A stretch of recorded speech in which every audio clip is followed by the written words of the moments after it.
Hello, আসসালামু আলাইকুম। এই যে আমাদের নাসিম ভাই আমাদের একটা ছোট্ট এইচডিবি কানেকশন দিচ্ছে। হ্যালো ভাইয়া, আজকে আপনাদের দেখাবো কিভাবে এইচডিবির কানেকশনটা দেওয়া হয়।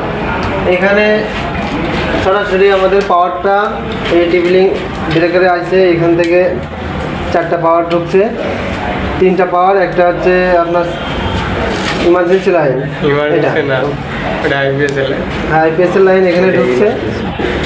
আর এখান থেকে নিউট্রাল এই পাশ দিয়ে ঘুরে এখান থেকে এমনি উঠে এই নিউট্রালের সংযোগ হয়েছে।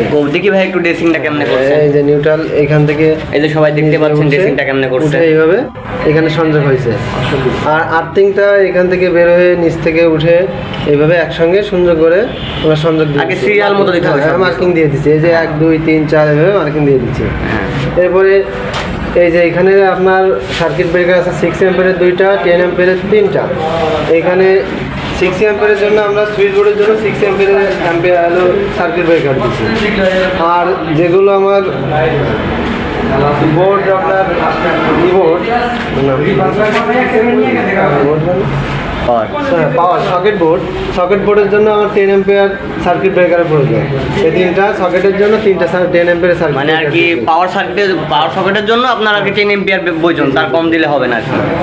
এই পাশে যে হলুদ তারগুলো দেখছেন এগুলো হচ্ছে ইমার্জেন্সি আর কি। ইমার্জেন্সি লাইনে। তো ইমার্জেন্সির ক্ষেত্রে আমরা 6 অ্যাম্পিয়ারই ব্যবহার করতে পারি কিংবা 10 অ্যাম্পিয়ার।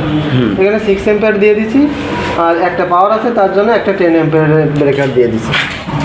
এইভাবে আমাদের ডিবিটা সুন্দর করে ফিনিশিং করে দিচ্ছি। আর কয়েকটা এক্সট্রা রাখছি যদি কখনো লাইন আসে বাইরের থেকে বা দেওয়া হয়, সেজন্য এই এক্সট্রা মানে এগুলাকে আপনাদের ভবিষ্যৎ পরিকল্পনা আর কি। ভবিষ্যৎ পরিকল্পনার জন্য আশা করি আপনারা আমাদের পেজটা ফলো করবেন। যারা কাজ শিখতেছি, নতুন কাজ নিয়ে থাকতেছি আমরা। ডিবি কানেকশনটা আপনারা বুঝতে পারছেন।